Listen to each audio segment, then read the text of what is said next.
Welcome. Today, we're going to demystify a fundamental concept in algebra, the factor theorem.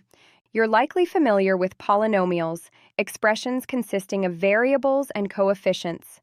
But how do we break them down? Just like the number 12 can be factored into 3 times 4, polynomials can often be factored into simpler polynomials. The factor theorem gives us a powerful test. It states that for a polynomial px, if pc equals 0, then x minus c is a factor. It also works in reverse. If x minus c is a factor of the polynomial, then pc must equal 0. This is actually a special case of the remainder theorem. When the remainder is 0, we have a clean division, meaning we have a factor. Let's look at a concrete example. Consider the polynomial px equals x squared minus 5x plus 6.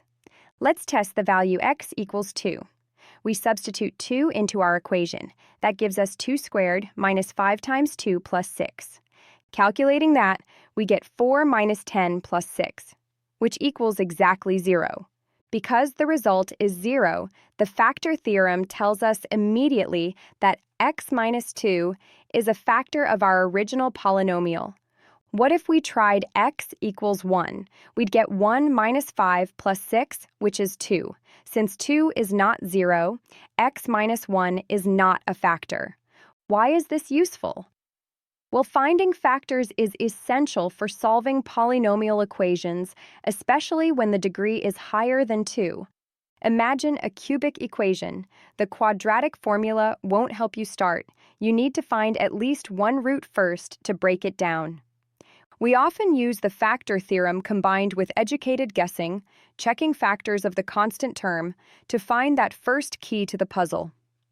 Once you find one value c where pc is 0, you know x minus c is a factor. You can then divide the polynomial to find the rest. Geometrically, this c corresponds to the x-intercept, or the root, of the polynomial graph.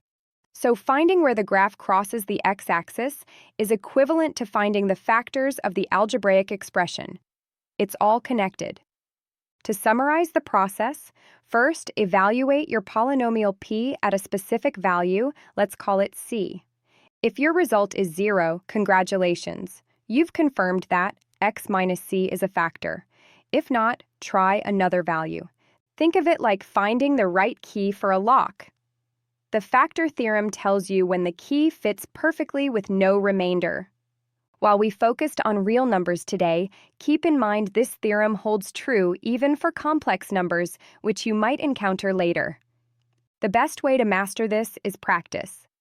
Try building your own polynomials and testing values to see the connection yourself. I hope this clears up the factor theorem for you. It's a cornerstone of algebra that you'll use again and again. Thanks for watching.